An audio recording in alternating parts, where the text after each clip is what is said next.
শিক্ষকের পয়সা খাওয়ার পাপ চেপে দেওয়ার চেষ্টা করছেন মুখ্যমন্ত্রীকে নিশানা দিলীপ ঘোষের।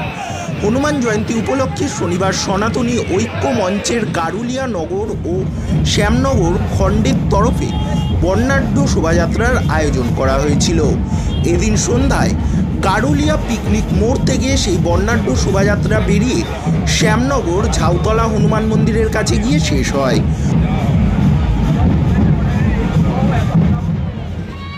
উক্ত পদযাত্রায় যোগ দিয়ে বিজেপি নেতা দিলীপ ঘোষ বলেন, মমতা ব্যানার্জি সংখ্যালঘুদের রাস্তায় নামিয়ে উৎপাত করছেন। তার দাবি 26,000 শিক্ষকের পয়সা খাওয়ার পাপ উনি চাপা দেওয়ার চেষ্টা করছেন।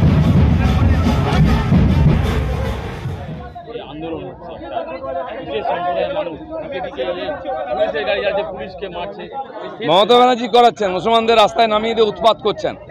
26,000 শিক্ষকের পয়সা খাওয়ার যে পাপ সেটা চাপা দেওয়ার চেষ্টা করছেন, কিন্তু পশ্চিমবাংলার মানুষ ভুলবে না।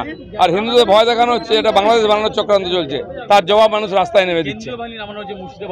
নেমে গেছে তো, কোর্ট বলার পরে নামছে। মমতা ব্যানার্জি কেন নামাননি? উনি চান হিন্দুরা ছেড়ে চলে যান মুর্শিদাবাদ। করে যান, কোর্টে দিয়ে লিখে দিন, বলে লাভ নেই।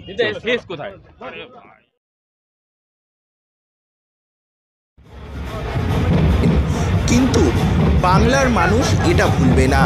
এদিন শোভাযাত্রায় হাজির ছিলেন বিজেপি ব্যারাকপুর জেলার সভাপতি মনোজ ব্যানার্জি, প্রাক্তন জেলা সভাপতি সন্দীপ ব্যানার্জি, জেলার সম্পাদক কুন্দন সিং, হিন্দু জাগরণ মঞ্চের দক্ষিণবঙ্গ প্রান্তের সদস্য রোহিত সাউ, ব্যারাকপুর জেলার হিন্দু জাগরণ মঞ্চের সদস্য রানা চক্রবর্তী সহ অন্যান্যরা।